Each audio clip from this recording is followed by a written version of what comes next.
I will say I thought about adding Julie to the genealogy board as Zenobu's kid because I feel like that's what he treats him as.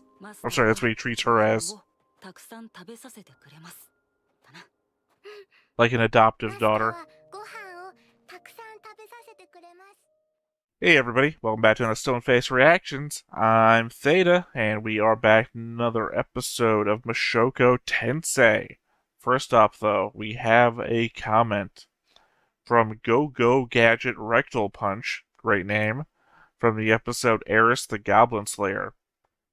At the end there, Cliff was so entranced and bothered by how happy and pretty Eris looked as she was talking about Rudy that he completely missed Eris say, Rudeus is smaller than me, and then pictured her with a guy who matches his idea of Rudeus. Such a great scene filled with subtleties.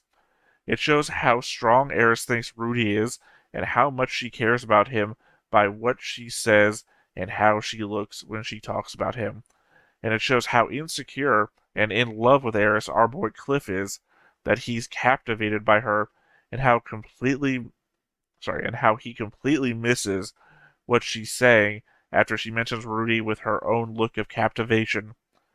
Also, Therese Latira shares a last name with another blonde character with blue eyes. A lot of content was cut from the light novel around this point.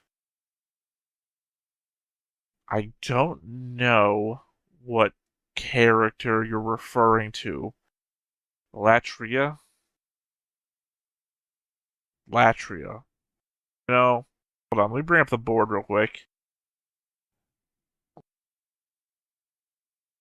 Yeah, sorry, when I search the board, because I can search the board for every character that we've encountered so far with a name.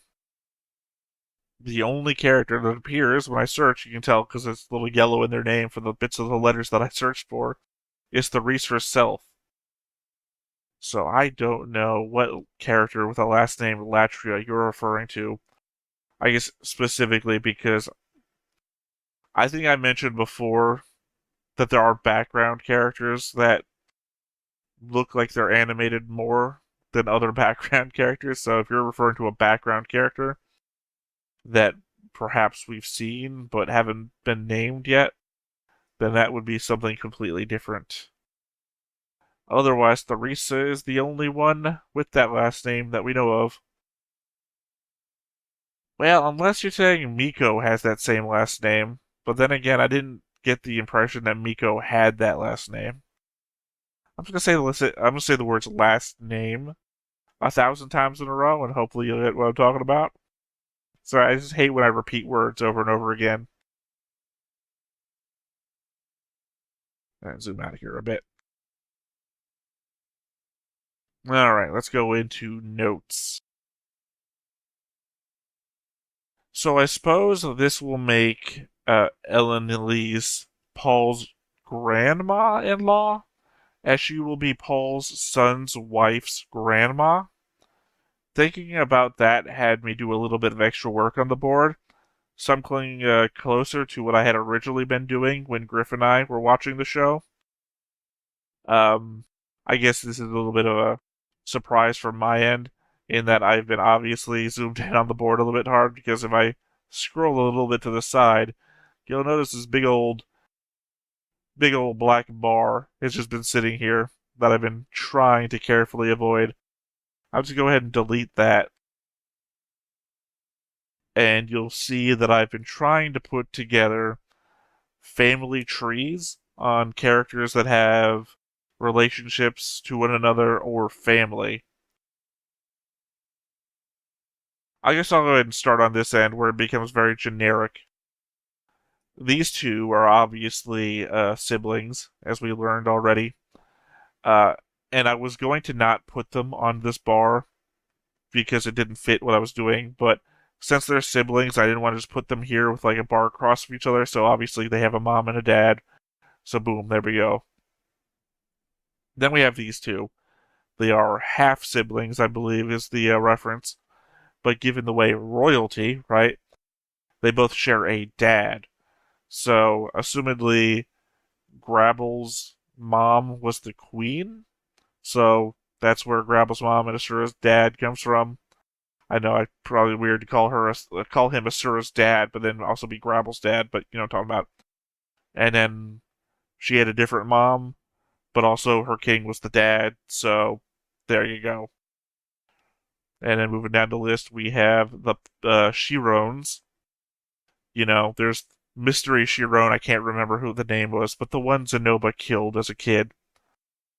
I believe he said that he killed his, yeah, it was sister or brother. Sorry, it didn't occur to me off the top of my head. But he didn't say half, kind of like they do with Pax. So Pax has a different dad. They all have the same mom, which is my understanding, I think. Now that I'm thinking about that, I don't know where I've gotten that understanding from. I'm pretty sure they have the same mom but different dads, but it could be just like this same dad, different moms. So if I did get that wrong, I guess correct me somewhere. Then we have the Adoldias, which again, Persenia and Tersina from, obviously Tersina back from Doldia Village, and Persenia from the school, their mom and dad. And then moving on from there, we actually get into what actually made me want to do this to begin with.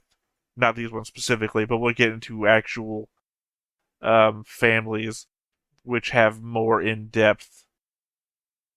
Sorry, just off screen, I'm fixing a line that I saw that was not going behind people's pictures. People's families that go more in-depth with different generations. Like Lena Dodilia from the school in Minotona from the village, who are the daughters of Guys, who is himself the brother of Ghislaine, who are then the son and daughter of Gustav and mystery wife. Same thing over here. We have Roxy, who is the daughter of Ricari and Rowan. And the confusion here.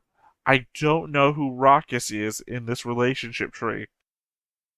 He has the same last name. Does that mean everyone in the village has the same last name?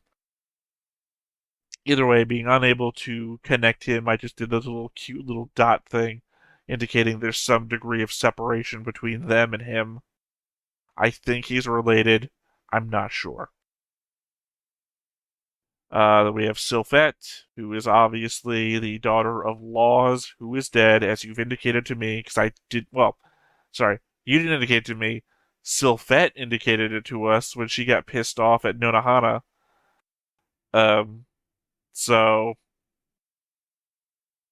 anyway, dead. Whoever her mom was, there, it's right there. All the way up to, of course, Elenice, now in Grandma area. Again, the same way that Gustav is on this same tier as being grandpa area for like Linnea. Obviously, Sylphette over here. I'm not sure. They probably are married by now, but if they're not married, I'm just gonna put them down as married with the blue line to represent marriage, same way I have with everybody else, Ricari, Rowan, etc. But going over here, see, I know Therese is Zenith's sister, and unfortunately, I know that not as an element of the show, because I don't think the show said it, but I know I've read it in a comment before. Somewhere in the past, it's been indicated to me that they're sisters, so obviously, they share a mom and a dad, so that's why that's up there. If you're wondering why I didn't start in this direction, but I started with these families, and then I needed, I'm just going to scroll over here to show you. This is the reason why I put the mom and dad stuff up here. Because Soros Boreas Greyrat is Paul's uncle, right?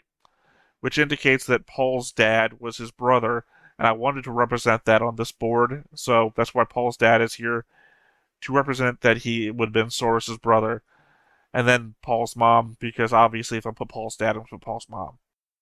So then that spreads down to Pillamon, who is Paul's brother, and Pillamon being Luke's dad, and then, of course, Paul himself married Zenith, Theresa's sister, who he had Rudy and Norn with.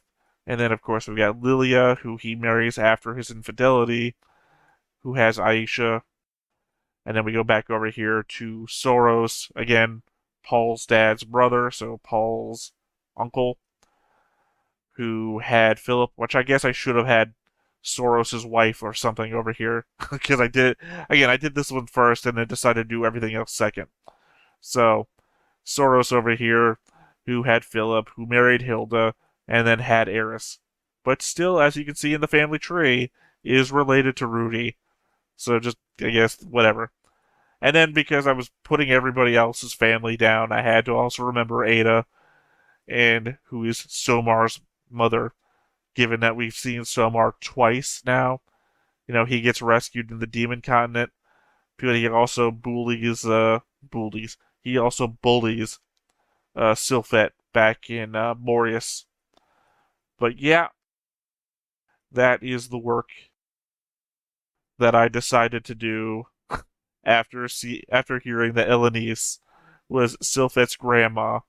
I wanted to know how all the families may or may not be related to one another in a more visual medium.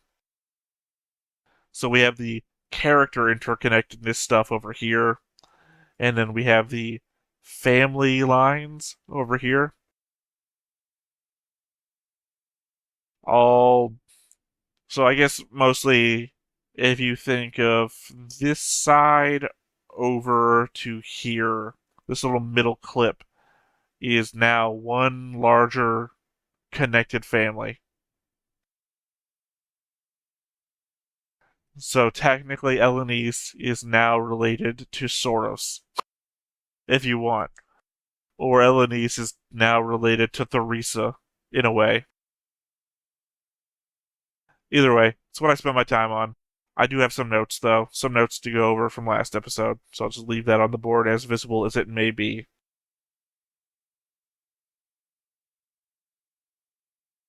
I want to take back one thing I said about the dub.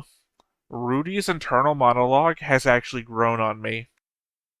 If you ever saw A Christmas Story, there's an element to the English voice that makes me feel just like that older narrator from that move describing one Christmas he had as a child. In that way, it kind of feels right hearing an older Rudy voice in his thoughts that evokes that same feeling that I get from A Christmas Story. Oh, Jesus, need to drink water real quick.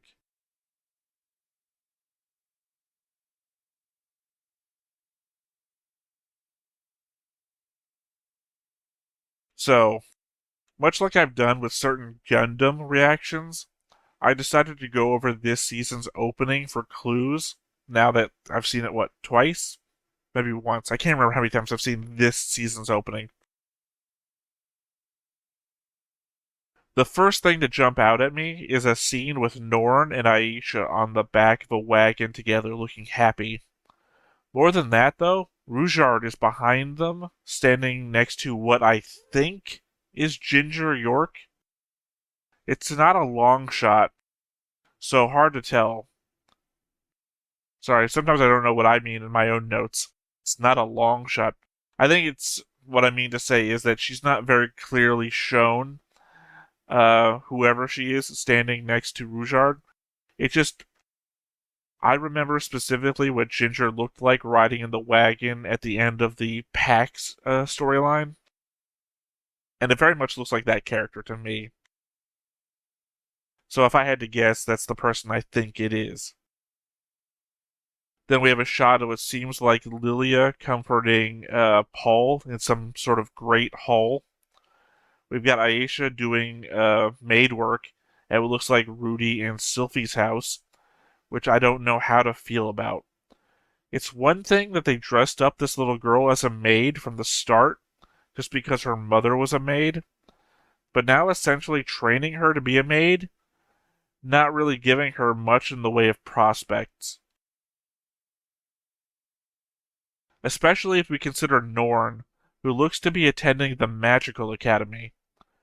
We also see Zenoba building an automaton like I thought he would, and there is Ginger bringing them drinks. So I guess I was right on that one.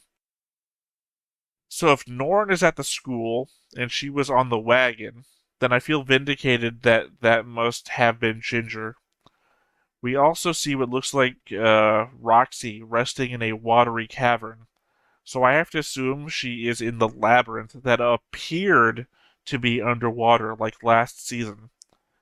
I can only guess our big bad of the season will be a small naked girl surrounded by a hydra, given the action scene near the end of the opening. Though, just after Paul and Rudy give a fist bump, there is a quick flash of a girl sitting by herself in a stone room and someone stroking a metal hand or a gauntlet. No clue there. Not much else in the opening is a clue worthy of things to come, as a lot of it feels more like reflections back on things that have already happened, likely to make the line, "This is the world that I can't lose no matter what," all that much more impactful, especially if we consider the opening to be memories of his life here versus the memories of his past life that he had to get over in the first season, i.e., the world he was actively trying to lose.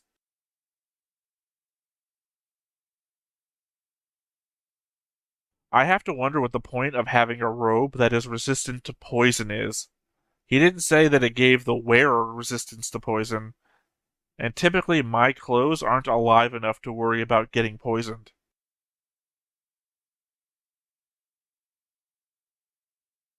I guess at some point Rudy stopped having to care about sharing his name, unless I'm remembering that wrong. Maybe having to mess with the board again and seeing Philip just invoked memories of him warning Rudy about invoking the gray gnat. Come on, come on, tongue. About invoking the greyrat name for political reasons.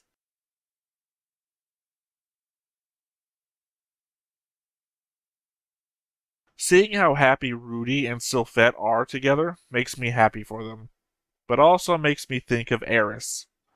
She's shouting from the mountains that she loved Rudy, but had to go out into the world to get stronger to prove to herself that she wasn't holding Rudy back. I can't imagine what will happen if she eventually returns to the picture. Maybe the lesson of Doldea Village was that we all move in.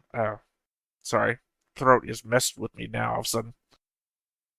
Maybe the lesson of Doldea Village was that we all move in with time, and she'll have found new relationships while she's out, and will come back a stronger and more developed person.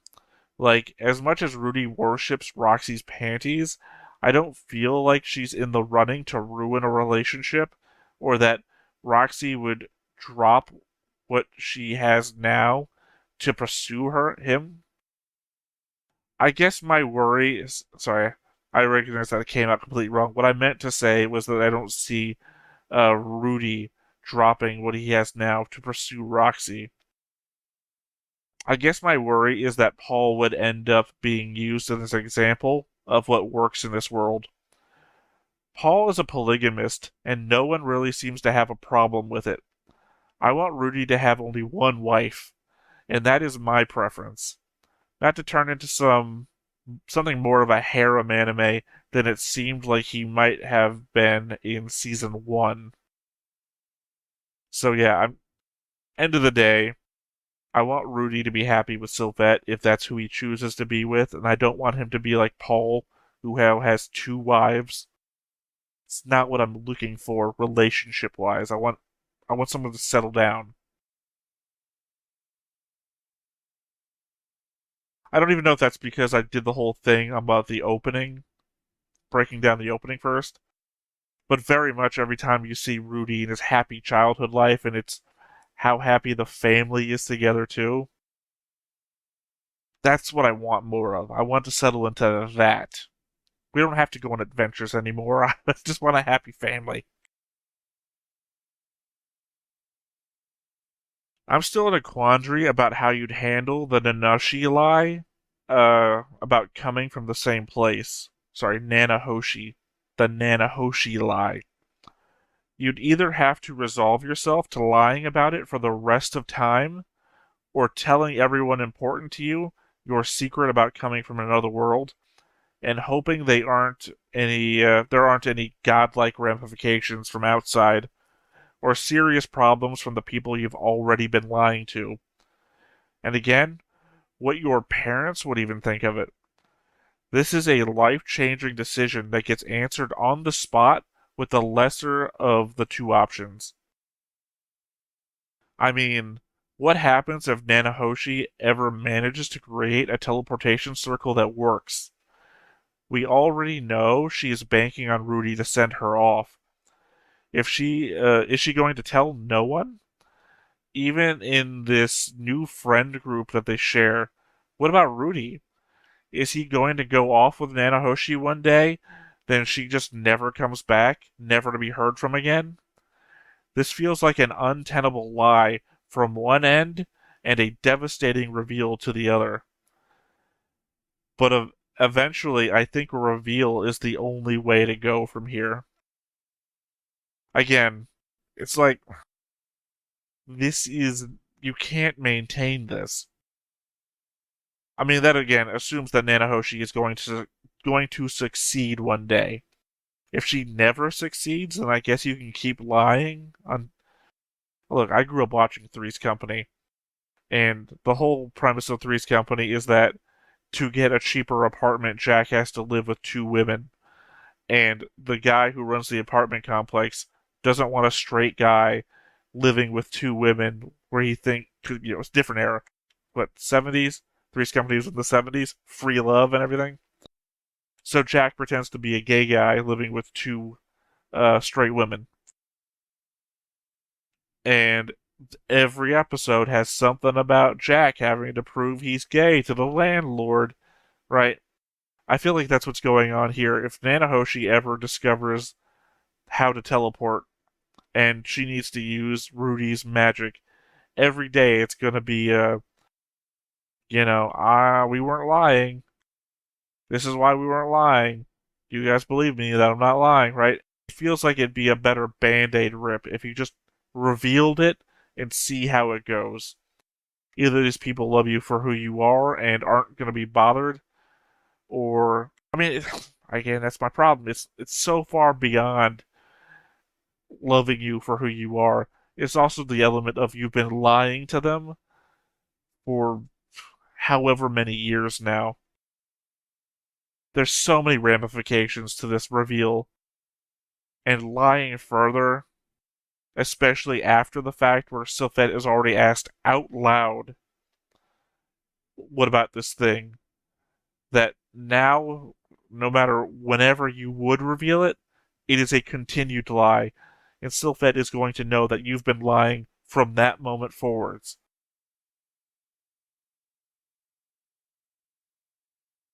Alright, here's my last note here, and it's one that I've been talking about in a bunch of other shows that I would talk about right here. Normally, I complain and whine about scenes that feel like they only exist to prop up or show how badass the main character is. There is a difference between fandoms that dick ride a character on their own and shows that force you to watch as they explain to you why you should like a character. One is a choice, and the other is forced. I tend to find myself in that dichotomy as a contrarian, rallying against the forced and feeling pressured to go against the popular opinion of the other. I say all that negative stuff up front to explain why I didn't have a problem with the Luke versus Rudy scene. It didn't feel like it only existed to show how strong Rudy was. It was there to show why Rudy needed to be as strong as he was, while proving that he was as strong as he was at the same time. That's good writing in my book, and I appreciated it being done in this way more so than some of the other shows that I've seen. Like you said, it was a fight that I felt like emotionally needed to be had. It was a fight that was explained well as to why it happened.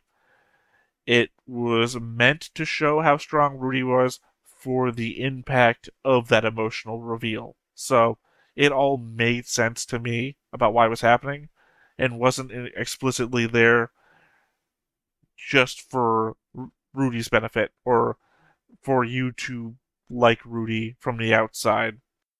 All of that should have already happened a long time ago.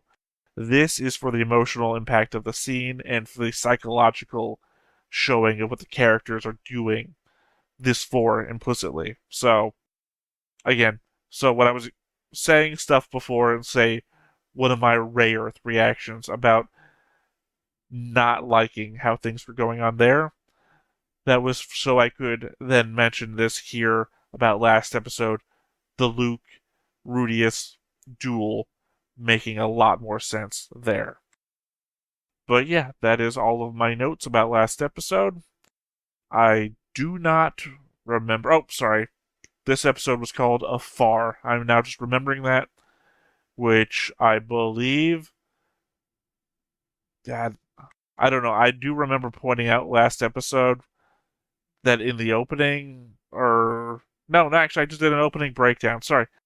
I have to think that maybe this is the wagon that we see in the opening that Aisha, Norn, Rougeard, they're coming. The fact that we see Lilia in the opening, sorry, now I'm doing further opening breakdown.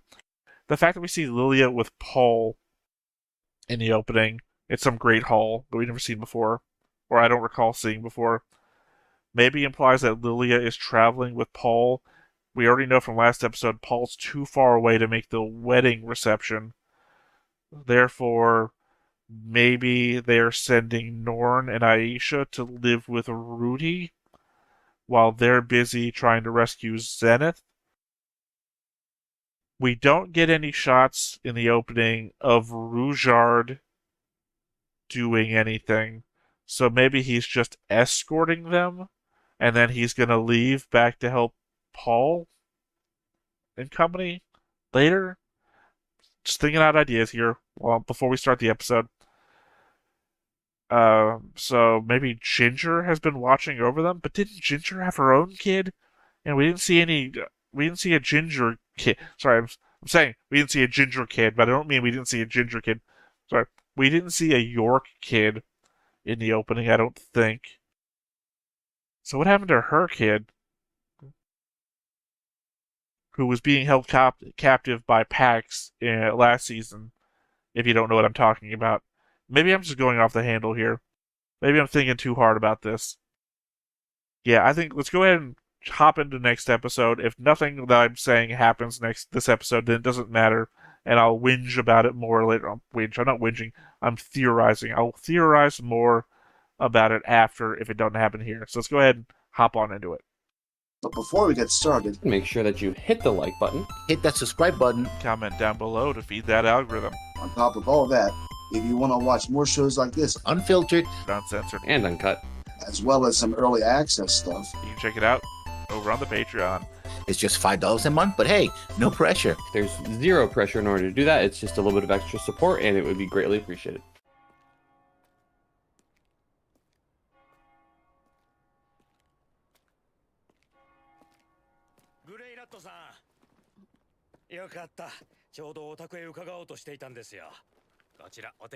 Let me guess, Paul sent you a letter?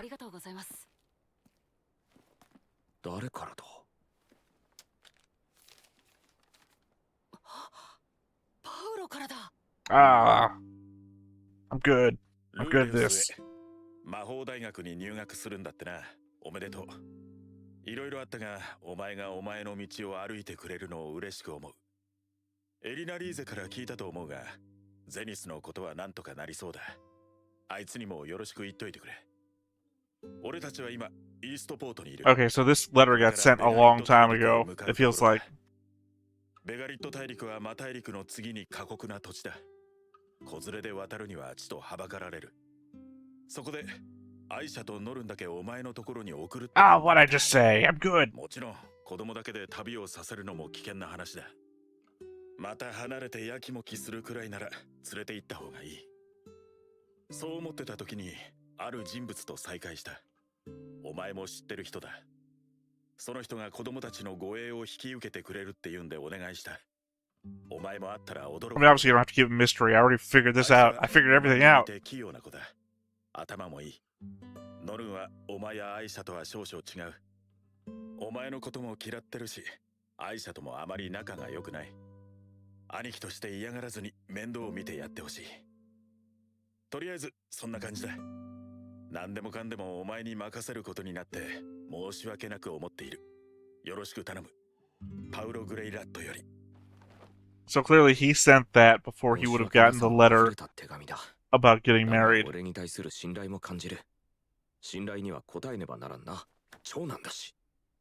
それにしても、護衛を引き受けてくれたある人物って誰だろう。 No, it's Rudyard. Although, weirdly, Ginger York was in the scene where everyone was gathered.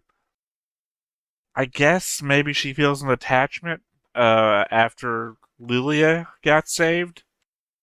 Because Lily was there too, obviously, so they must have just traveled together. Although, also weirdly, why would he feel weird about sending them by themselves if Ginger was there? And as I said, there's a scene in here where Ginger is bringing drinks to, what's his name? Sorry, I've said his name a dozen times now, I can't remember. The guy who builds the automatons, who wants to craft sculptures and everything. Him. So she's clearly there, so it clearly must have been her, so she must clearly go with them.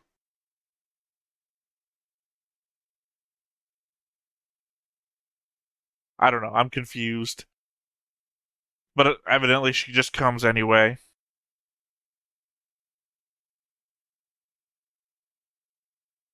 And again, I'm responding to chat because I do these live. Yes, Alex, that's what I mean, is that the time delay has to be there.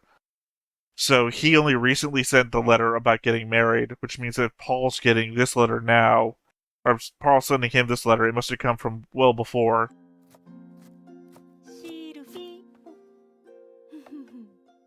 どうしたの？ルディが浮かれるなんて珍しいね。ああ、父さんから手紙が届いたんだ。パウロさんから？うん、みんな無事みたいだ。そう、よかった。それで突然だけど妹が2人来るらしい。この家に住まわせてあげようと思ってるんだけど大丈夫かな？もちろん。 I mean, it's an exceptionally large house. You've got all this extra space for them. こうして結婚して家を構えたのも。 Also, the fact that Sylvie used to live with them before, too. It's like bringing the family back together. 元ニートが両親を養うか。なんとも感慨深い。いただきます。 I guess the real problem would be the fact that you're no longer making money. こうやって帰る場所があって、毎日好きな人と一緒にご飯を食べられるなんて、シルフィーには感謝だな。なあシルフィー、何か俺にしてほしいことないの？じゃああれ教えてよ。ルディが入学試験の時に使ったあれ。The one that he learned specifically to be able to fight against the dragon guy. 代わりに僕、治癒魔術を教えてあげる。一応上級までなら使えるしね。うん、ありがとう。というわけで、夕食後はお互い魔術を教え合うことになった。治癒魔術も他の無影章と変わらないと思うんだけど。もしかして術を受けている側の感覚がわからないんじゃない？確かに俺には魔力で干渉される側の感覚がない。攻撃魔術なら。 I mean, it's been implied in previous discussions that we've had that he actually has to talk out healing spells. He can't do it incantationless like everybody else. ルディにもできないことってあるんだね。悔しいけどそうみたいだね。じゃあ次はシルフィーの番だ。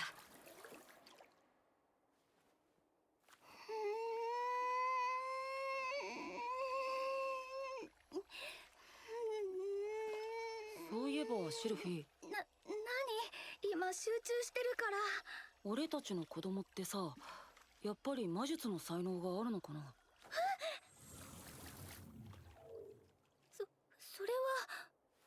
てみないとわからないよ。 Again, for Rudy, though, the element was that he was intelligent from the start as a 35-year-old man in a child's body, so he had plenty of build-up time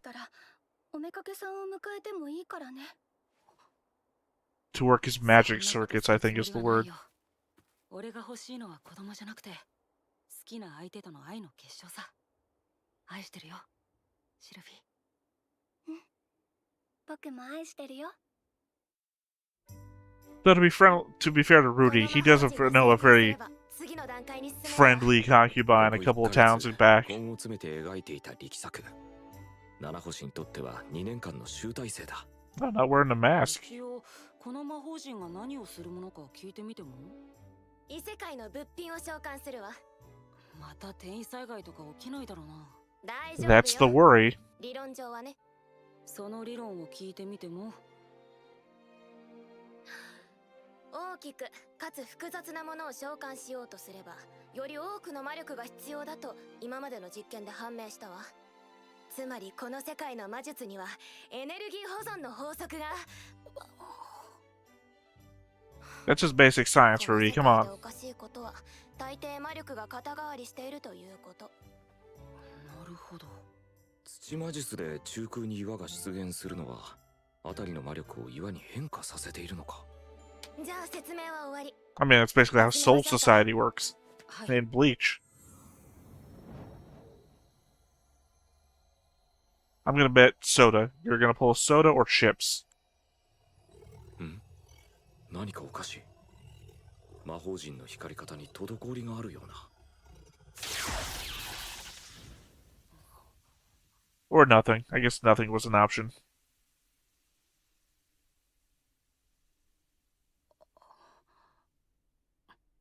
回路がショートしたのか。ともあれ、これは。失敗ね。 Time to grab the mask. Okay. I thought she was going to feel rejected by the failure and put the mask on to shield herself from the emotion. ご苦労様。今日はもう帰ってもいいわ。まあこういうこともあるさ。では失礼します。 If she can't see how the magic's flowing and you don't describe it for her, will she know what she's done wrong? 随分と張り詰めてた。この失敗はかなり響いているんじゃないだろうか。いや、七星はあれでいて結構強そうだ。失敗を失敗と受け止めるだけの度量はあるだろ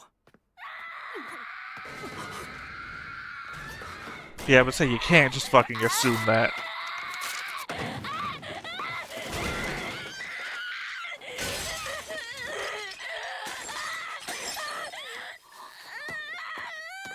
Let somebody tell you that they're stronger than you think they are. Don't just assume.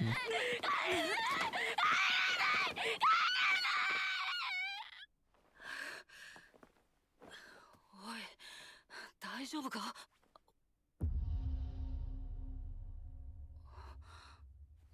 Hello, depression. I know you well. 今日は休もう。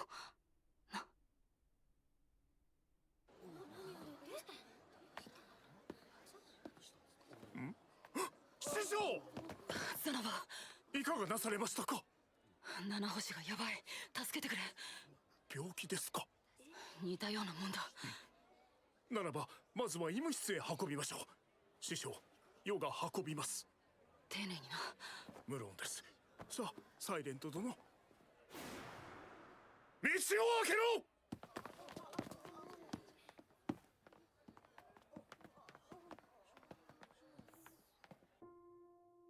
なるほど。 Again, Rudy should have stuck around and talked about this. そうだな。 Again, because if she can't see the magic flow, then she doesn't know the results of her own failure. Talking it out might have, given her some relief. 俺はブサイクだからな。シルフィーに相談して、しばらくは七星を俺の家で世話しようと思う。こういう時に一人にするのは危険だ。それがよろしいでしょうな。ザナバ、家まで運ぶのを手伝ってくれるか。喜んで。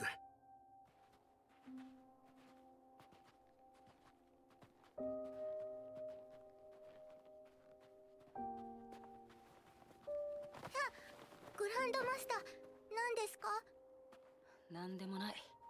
I will say I thought about adding Julie to the genealogy board as Zenoba's kid because I feel like that's what he treats him as. I'm sorry, that's what he treats her as. たくさん食べさせてくれますだな。 Like an adoptive daughter. ご飯をたくさん食べさせてくれます。よしよし。七星はちゃんとご飯を食べていたのだろうか。好きなものを誰かと一緒に食べるだけで立派な精神安定剤になる。彼女はどうだったのだろうか。俺は彼女のことをほとんど知らない。同じ日本人で秘密を共有してるのに。 Man, I guess if she can never go home, that does cover my whole what to do about the lie question thing. まだ眠ってる。相当疲れていたみたいだね。一応中魔術をかけておいたけど。ありがとう。護衛中にごめんな。うんうん。そうだ、着替えさせた時に。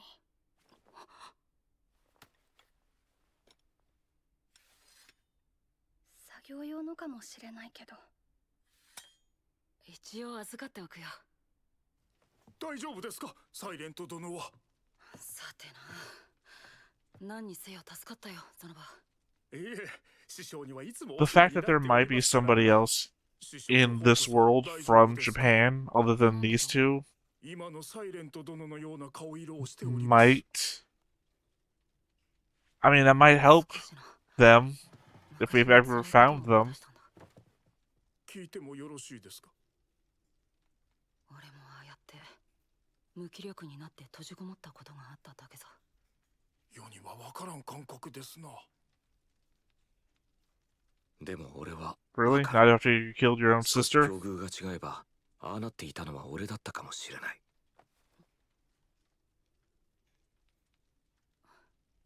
とにかくまた助けが必要であれば。 Yeah, Julie has to know what this is like too. She's in the loop. ああ、頼むよ。腹減ってないか。なんか食いたいもんがあればシルフィーに頼んでおくけど。そうだ、ポテトチップス食べるか。うまそうに食ってただろう。風呂も沸かすぞ。心の選択っていうし。 I hope this doesn't go like Rudy's friend in the real world that he snapped at and never saw again. 全部塞いだと思ったのよ。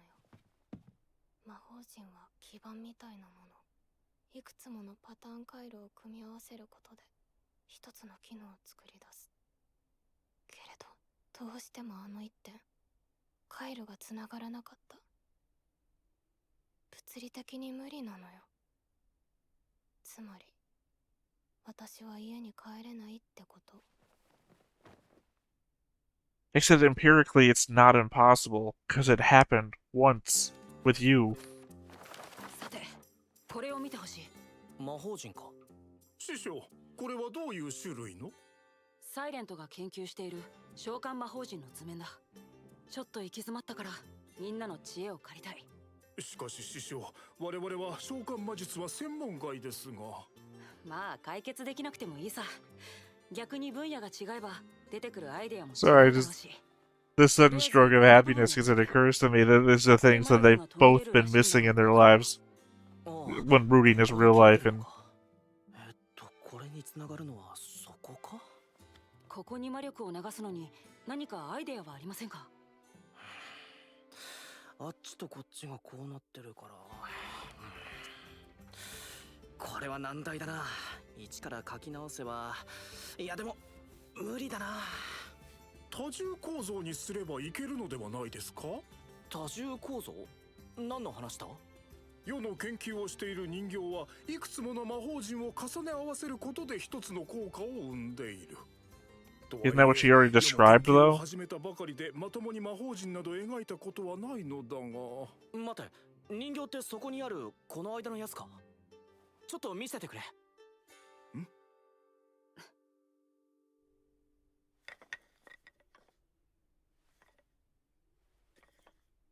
So it's like 使 a ったやつは天才だな。 tree trunk of magic こんな魔法 circles. 陣は見たことがない。全然理論がわからん。二つの魔法陣を重ねているのか？いや違う、もっと多重なんだ。全部揃ってないとうまく動かない。でも折れているのに動いていたし、なんだこの魔法陣は。 I can't help but think that if you mention this to Nanahoshi, it might raise her spirits. はいはい、天才のあなたにもすぐ理解できますよ。わかっている。クリフ先輩、 Just that knowing that there was an element that you were missing and it might not have all been for サイレントの nothing. 魔法陣の問題は解決すると思いますか？わからない。けど可能性はあると思う。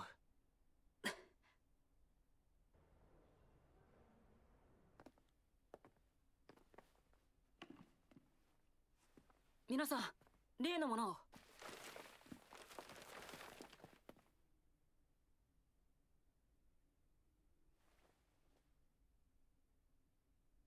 The oddity here is this actually feels a lot like the Doctor Who Time Lord language, if you've ever seen those circles. There's an actual way to draw this out that it actually is transcribable into a real language. できるかも。そうか、そうか、そうか。何も平面にこだわる必要なかった。そうね、そうよ。紙に描いたって厚みは出るのよ。積層させればどれだけでも大きな魔法陣は描けるんだわ。どうしてそんな簡単なことを思いつかなかったのかしら。ああ、違う。こうじゃない。おい、こうじゃないのか。あ、そっか。あなた賢いわね。当然だ。僕は天才だからな。 And now Nanahoshi has to learn the lessons that Rudy had to learn in season 1 about isolating and trusting others and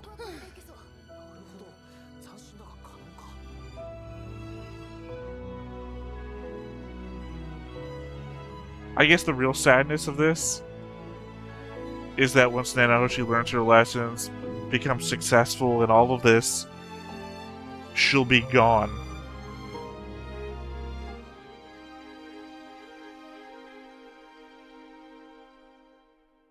At the end of the road, we'll lose her. 起動します。 I mean, not for this one, obviously. This one's just for, again, potato chips or soda. I can't remember which I thought.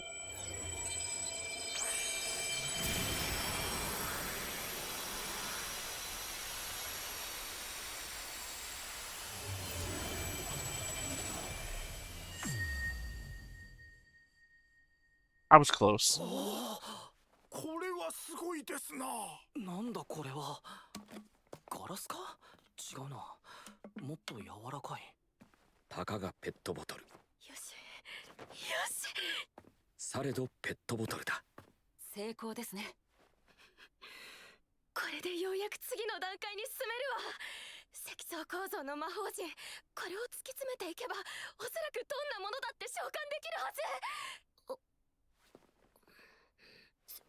世話をかけたわね。You know, she could summon a gun or a computer. 今度僕が困った時に She could bring science to this world. もちろんよ。今日はパーッと祝いましょう。もちろんあなたのおごりで。しょうがないわね。でもそれであなたたちへの貸し借りはなしよ。I mean, I just love if she, like, summoned in a bunch of, like, solar panels and computers and shit. Had a whole science lab going up in her tower.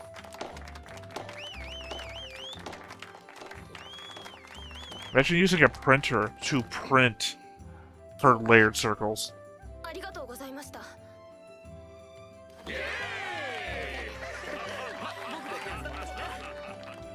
I mean, honestly, Sky is the fucking limit now that she can summon stuff from the real world. Our world, rather. Obviously, this world's real, too. きっと嬉しくて喜びを分かち合うために騒ぎたくなるんだろう。たまには全てを忘れないと到底生きてはいけないのだ。人生は辛いことばかりだからな。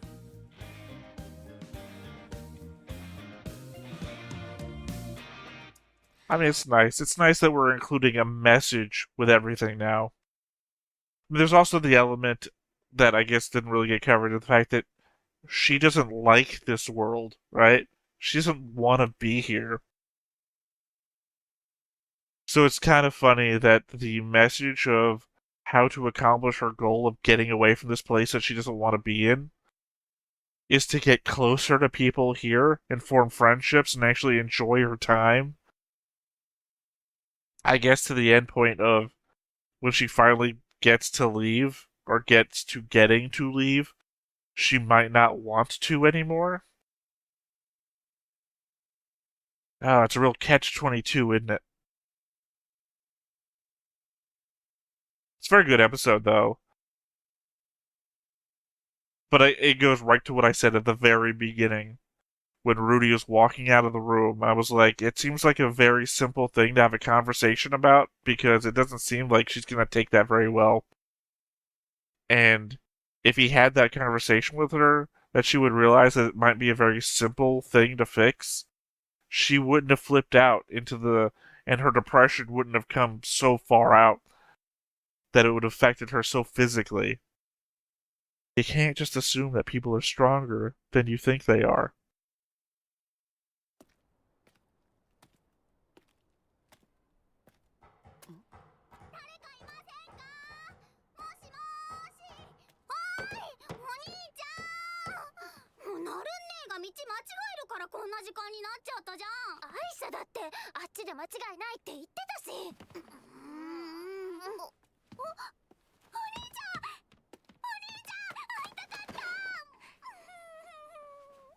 rudeus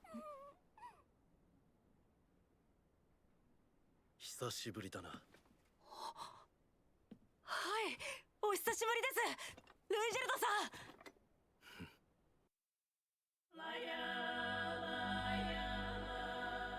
I guess it would have been a bigger surprise for me had I not just literally done my whole opening breakdown where I saw Rougeard traveling with Aisha and Norn, and then obviously I already saw, shots of Aisha and Norn at his house. So it's like, well, if Rougeard's traveling with them and they're there, then Rougeard must have gotten there. It's very, one for one. I don't feel smart for having, noticed it. Seems very obvious to have noticed. What else, though? Yeah, again, the emotional impact of the episode, or the full impact of the episode, is literally Rudy walking away from Nanahoshi, thinking that she's stronger than she is, and her proving not to be. Although I did not anticipate that it would go the way that it did. Obviously, I think I said it in the episode that it's like, oh, she's not wearing her mask. And then I anticipated when she walked back to the table that she was going to put the mask back on as a symbol of the fact that she was dejected in such a way that she was retreating back from the world.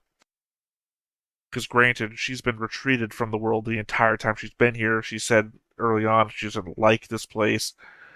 Everything's wrong. She doesn't want to be here. And suddenly here she is with her mask off and smiling. And it's like, oh, she's accepted how things are. She's coming together with stuff. And then to have failed, and it didn't feel like it was a massive failure. Again, it feels like just a little bit of conversation, a little bit more time out of your day, talk it through. It's not so bad. But Rudy comes across was, no, she's stronger than you think, and uh, you of all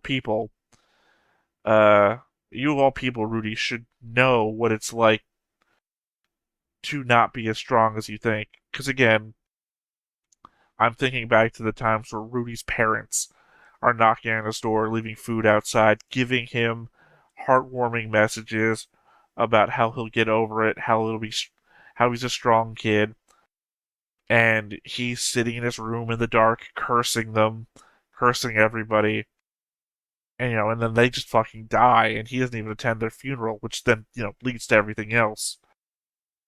So once again, this is just another time of one of the smaller things in this case of Rudy not picking up on the lessons that he's already experienced and learned Except in this case, I'm like with the two Beast Girls, which I'm still pissed about. At least this time he recognized it after the fact. Rudy, you look not so good. You look pale. You look like Miss Silent. It's like, oh, I understand. I've done this before. I know what this is like. I at least appreciate after the fact recognition. So yeah, I very much I like this episode. This is a really good episode. Wish I hadn't spoiled myself by going over the opening for the whole Rougeard reveal, because I feel like if I treated this like some of the other shows that I've watched here on the channel, which is to say, just rolling with it and not like doing notes and boards and investigation, I would have been a lot more happy with the, oh, it's Rougeard again. Although I will say, obviously, I'm not that guy. I've never been that guy. Sometimes with some things I'm like, oh, I'll do some like, like that, or cry like I did at the end of Gunbuster. But I'm never gonna be like, it's Rougeard, No, there's a reason the channel's called Stone-Faced Reactions. We're not, overblown reactions or whatever. But yeah, good episode. I really like the connection between the characters. It feels like we're coming together.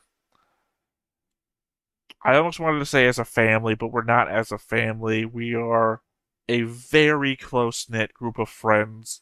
And my worry was that we were going to get a snapback, a replay of events, essentially, of earlier flashbacks when real-world Rudy was playing video games with a friend in his room, and his friend makes a joke, and he goes off on his friend about not understanding anything, and then we hear from Rudy that that friend never came back again.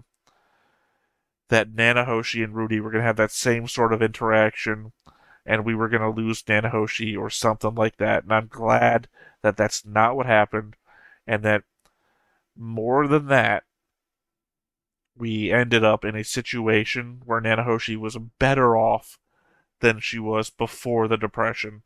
And again, I really want her to start summoning stuff in the real world and creating like a little real world area where she does everything. Obviously, it'd be really hard to explain to people what's a computer, what are solar panels, but I mean, it'd be really cool if she started doing that to like science it up. Because she's already explaining the way that mana works, like conservation of energy, except now it's conservation of mana. So it'd be really cool if she like brought in computers and be like, okay, I've got the computer running simulations on what if this happens or this happens, and now I can print out all of my teleportation circles so I can auto layer them. Get a computer to start working on magic. I don't know why, but that is just kicks something into my brain that I would really love to see. Otherwise, I guess that is it for this episode. Once again, I have been Theta. This has been Stoneface Reactions, and we will catch you next time. Bye-bye. Hey everybody, thanks for watching another Stone-Faced Reactions. If you have an idea of another video we could go ahead and watch, go ahead and put it in the comments down below and we'll add it to the wheel.